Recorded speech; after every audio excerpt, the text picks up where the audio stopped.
अस्सलाम वालेकुम जी, मैं हूं डॉक्टर तारक सलीम और आप देख रहे हैं मेरा यूट्यूब चैनल।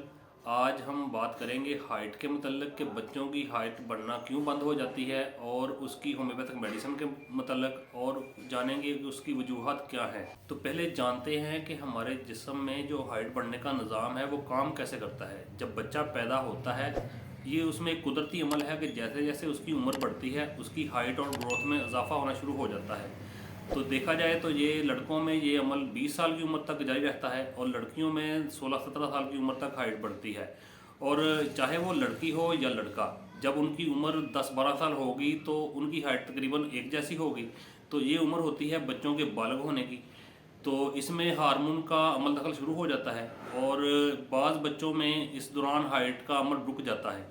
तो आज हम इसकी वजूहत जानेंगे कि वो कौन कौन सी वजूहत हैं जिससे हाइट का अमल रुक जाता है और उसके मतलब हम बात करेंगे। इसमें कुछ जेनेटिक रीज़न भी हो सकता है, जैसे विरासती एक अमल चलता है। जैसे माँ बाप में अगर किसी की हाइट कम है तो वो बच्चों में भी डेवलप हो जाती है।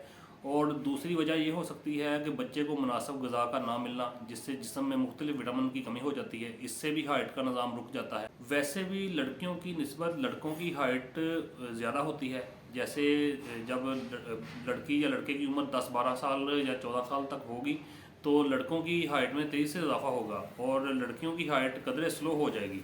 और अगर तो ये उम्र के हिसाब से हाइट आपको कम महसूस हो कि आप महसूस करें कि हाइट कम है उम्र के हिसाब से, तो फिर आपको लाजमी मेडिसिन की तरफ आना चाहिए। तो होम्योपैथिक में इसकी बहुत सी अच्छी मेडिसिन है जो ग्रोथ के अमल को तेज़ करती हैं, बेहतर करती हैं। तो जानते हैं कि होम्योपैथिक में कौन कौन सी मेडिसिन है। तो जो हमारी सबसे पहली मेडिसिन है जो बहुत अच्छा रिजल्ट देती है इसमें, वो है सेफलिनम 200। इसकी आपने डोज 2 ड्राप, बच्चा अगर छोटा है 10-12 साल की उम्र है तो उसको 2 ड्राप आपने ज़ुबान पे डाल देने हैं।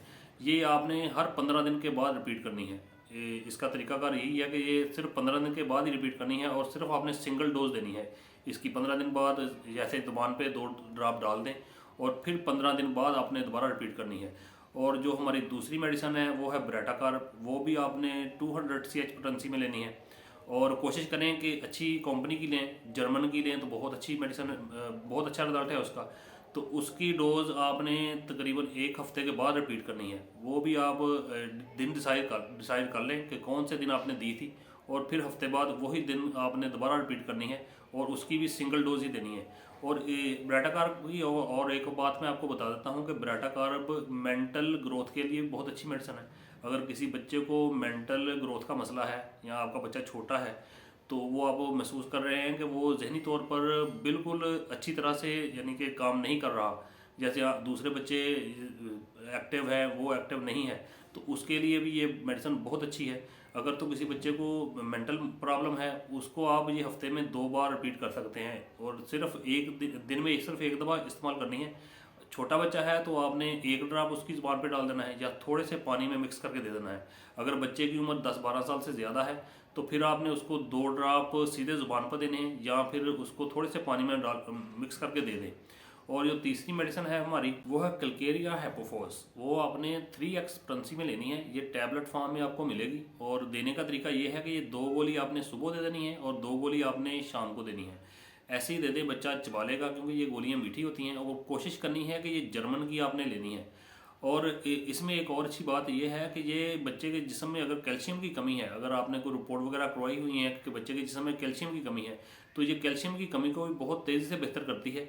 और बच्चे के ज़ाहिर है जब कैल्शियम की कमी पूरी होगी तो उसके जो हाइट और ग्रोथ का निज़ाम है वो भी तेज़ होगा। तो अगर तो बच्चों के अंदर किसी ग़िज़ा की कमी है तो उसको भी पूरा करें। बेहतर है कि बच्चे की ग़िज़ा की कमी को भी पूरा करें साथ में।